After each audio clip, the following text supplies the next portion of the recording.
4月27号，阿联酋总统外交顾问加尔加什在迪拜亚特兰蒂斯酒店举办的海湾创作者论坛上坦言，过去数年海湾国家为稳住伊朗缓和地区局势费尽心思，尝试了各类沟通管控手段。部分国家牵头居中调解，部分推进能源合作利益绑定，还有国家签署战略协议夯实关系。阿联酋也始终靠深度贸易往来维系双边的纽带，试图稳住伊朗。但所有努力全部落空。用加尔加什的原话来说，就是结局惨败。眼下所有海湾国家都不得不开启全方位战略复盘与政策重调。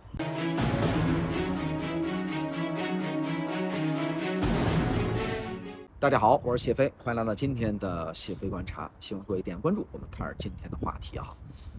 刚才说的这个加尔加什，也就是阿联酋总统外交顾问他就明确的定性说，伊朗对海湾邻国的军事打击绝非短期的临时决策，而是蓄意已久提前周密规划的既定的行动。那么这个伊朗早早的就完成了这个兵力部署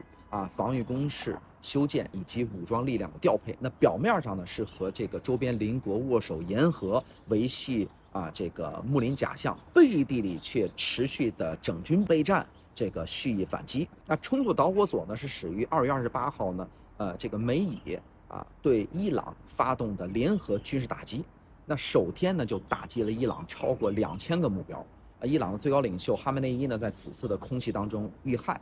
事发后伊朗就迅速启动大规模的报复行动，动用大量的这个弹道导弹和无人机，密集轰炸中东的多地美军驻扎的基地。除阿曼保持中立未受到波及之外，其余的几乎所有海湾国家都被冲突殃及。那伊朗的外长阿拉格齐对外表态说，打击目标仅限各国境内的美军军事设施，无意针对波斯湾周边邻国，还呼吁周边国家向美以表达抗议不满。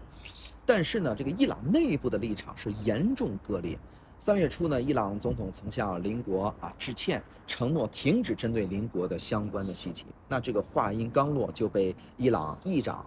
加里巴夫给推翻了。后者强硬表态说，只要海湾国家境内仍有美军的基地驻扎，那么就会持续发动打击。那本轮的冲突当中阿联酋遭受到的这个冲击是最为惨重。迪拜的棕榈岛费尔蒙酒店就遭到无人机袭击起火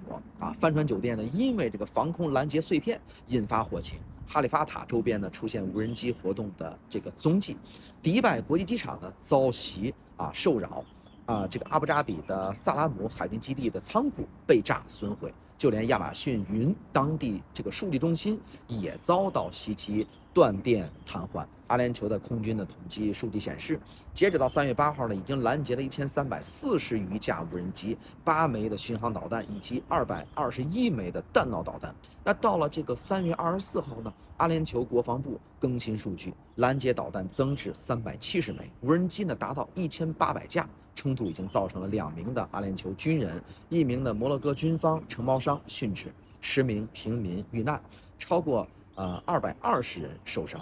那加尔加什直言说，海湾地区历史上从未遭遇过规模和烈度如此之大的伊朗的军事打击。那这个加尔加什对海湾合作委员会的这个应对表现也直言不讳，严厉的批评。那他表示面对这场空前的安全危机，海合会的内部的凝聚力跌至了历史的最低点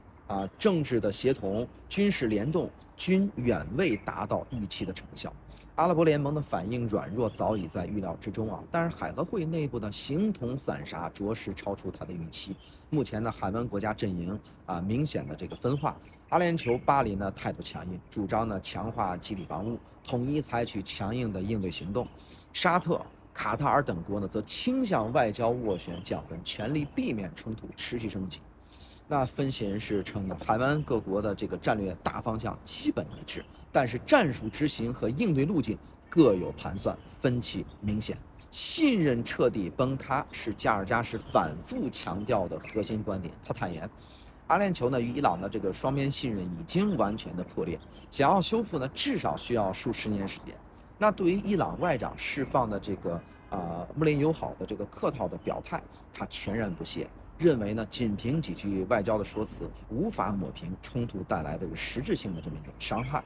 他还发出严峻的警示，说伊朗如今没有拥有核武器，行事作风已然堪比地区超级大国。那一旦伊朗成功研制了这个核武器，那地区安全后果应该说是不堪设想啊。值得关注的是呢，加尔加什也承认说，本轮冲突反而让美国在海湾地区的这个存在感是大幅的提升。美国呢，在这个当地不仅保有军事设施的部署，还深度参与区域的防御体系的搭建、政治外交支撑以及经济金融的合作，区域影响力是不降反升。这些现状和部分海湾国家呢对美国擅自行动、事前不沟通的这个不满心态，那就形成了这种鲜明且微妙的一个反差。尽管呢，国内的旅游业等支柱产业受到战事冲击严重，加尔加什呢仍然强调阿联酋经济的基本面扎实稳固，凭借高效治理的领导力、稳固社会凝聚力以及成熟经济多元化的这个布局，那具备战事过后快速复苏的一个坚实的基础。那他就呼吁这个海湾各国呢是摒弃分歧，凝聚团结敲定统一应对的策略，牢牢这个掌握地区安全事务的主导权。同时肯定了像埃及叙利亚摩洛哥等国在阿联酋遇袭后给予的一个声援的支持了。好了，感谢收看今天的谢飞观察，希望给你点关注，我们下期节目再见。